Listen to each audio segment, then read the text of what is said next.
Assalamualaikum warahmatullahi wabarakatuh. Alhamdulillah, alhamdulillahirabbil alamin. Nahmaduhu wa nasta'inuhu wa nastaghfiruh wa na'udzu billahi min shururi anfusina wa min sayyiati a'malina. May yahdihillahu fala mudilla lahu wa may yudlil fala hadiya lahu.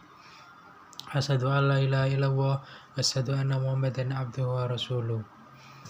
Alladzi la nabiyya wa rasula ba'da.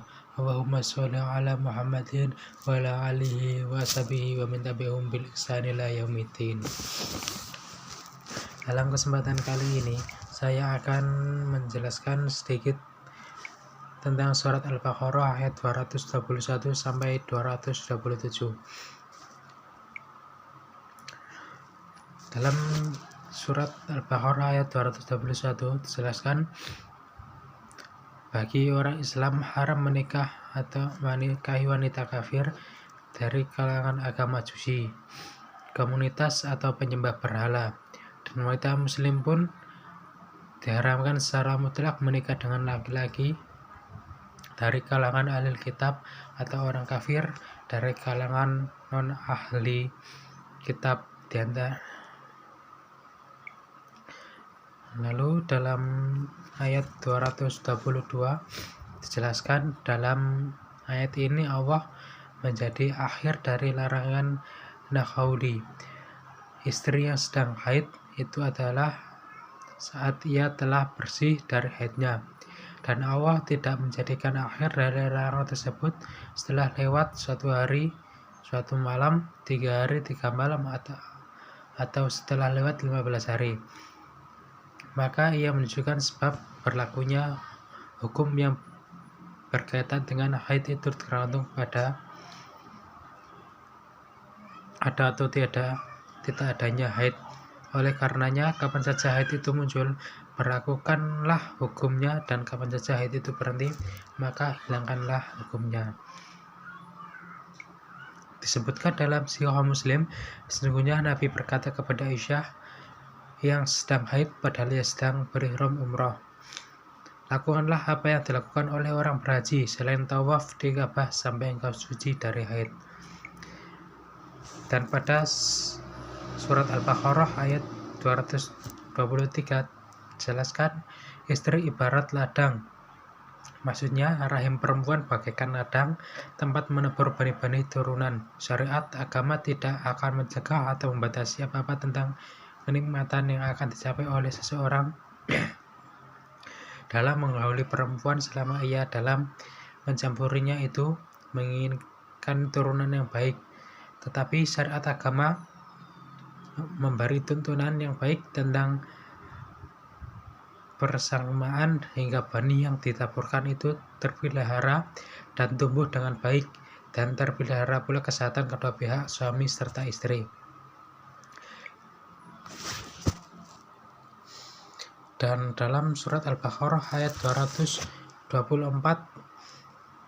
dan 225 disunahkan bagi seorang muslim,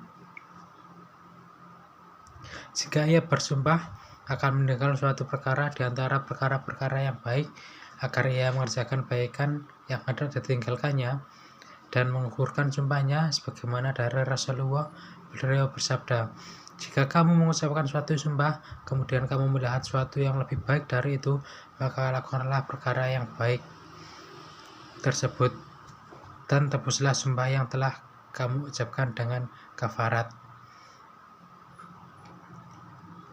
Sedangkan dalam ayat 225, maksud hukuman di sini adalah membayar kafarat baik di dunia maupun siksaan di akhirat. Lalu dalam surat Al-Baqarah ayat 226 dan 227, ialah adalah suami bersumpah dengan menyebut nama Allah untuk tidak menggauli istrinya selama lebih dari 4 bulan. Ialah hukumnya diperbolehkan dengan tujuan memberi pelajaran kepada istri. Jika dilakukan kurang dari 4 bulan, Rasulullah sendiri pernah mengiklah istrinya selama 1 bulan penuh.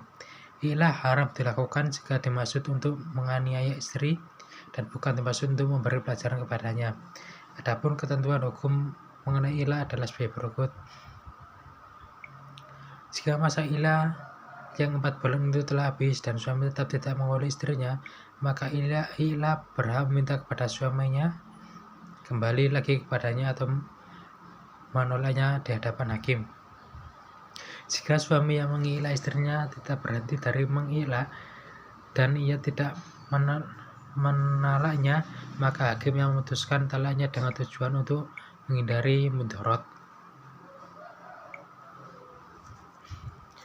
Lalu jika suami mengilah istri tidak menolaknya setelah menghentikan ilahnya, maka hal tersebut tergantung talaknya. Istri yang ditalak dengan ilah harus menjalani iddah talak, dan iddahnya tidak cukup hanya dengan suci dari haid, karena iddah tersebut tidak hanya dimasukkan untuk mengosongkan rahimnya. Dan jika suami melakukan ilah kembali kepada istrinya sebelum habis masa ilahnya, maka ia harus membayar kafarat sumpah.